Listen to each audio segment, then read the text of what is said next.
The sun had become a god with no mercy. It pressed down on Umudim with heat so heavy it bent the backs of farmers and silenced the birds. The wind, once a bringer of distant songs, now carried only dust and the scent of decay. Even the trees seemed to mourn, leaves long fallen and their roots clawing at cracked earth. Fires in the hearts had grown cold and the drums, once the village's heartbeat, sat untouched. Umudim was waiting. Starving. Silent. Then arose one who broke an ancient promise to protect the people he loved. But when you break a promise to the spirits, they always come to collect. This is Umudim, a small village held together by tradition, bravery, and the quiet voices of ancestors. For 3 seasons, not a single drop of rain had fallen. Obi hadn't always been the quiet, sharp-eyed boy the village now looked to. Before the drought, he was known for his laughter, loud and careless, as he raced his younger brother, Kosi, through the yam fields. Kosi had a laugh that could lift spirits, even on long planting days. They were inseparable until the rain stopped, and the sickness came. Kosi's small body had withered like the crops, and no prayer, herb, or chant could keep him from the ancestors. Since then, Obi had carried more than grief. He carried guilt, the guilt of surviving. Each day he woke and Kosi did not. Felt like another broken promise. So when the elders spoke of an ancient oath and the spirit of the savannah, Obi didn't hesitate. He saw in this journey a path to redemption, not just for the village, but for himself.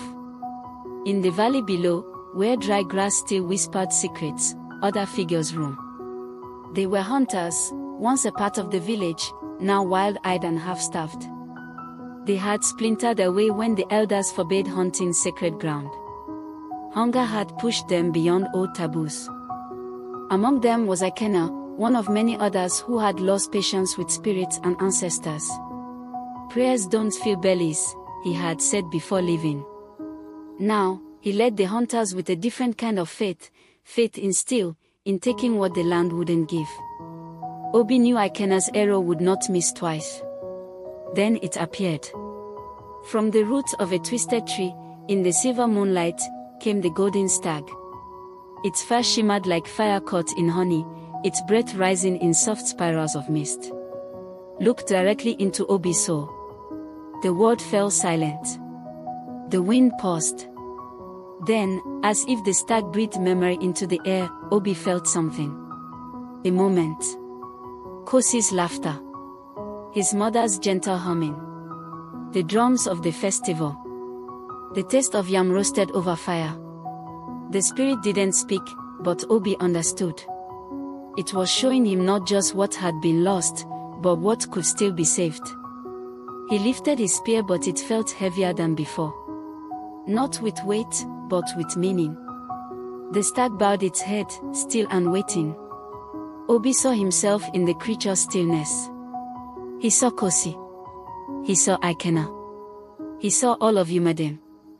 And slowly, painfully, he lowered his spear. "You've already suffered," he whispered. "Like we all have." When Obi returned, eyes hollow from exhaustion. The crowd gathered slowly, uncertain. His mother, Amina, stepped forward first, her voice caught between hope and fear. "Did you?" Obi didn't answer. He opened his hand. In his palm was a sprig of glowing sacred grass, impossibly green, shining softly in the morning light.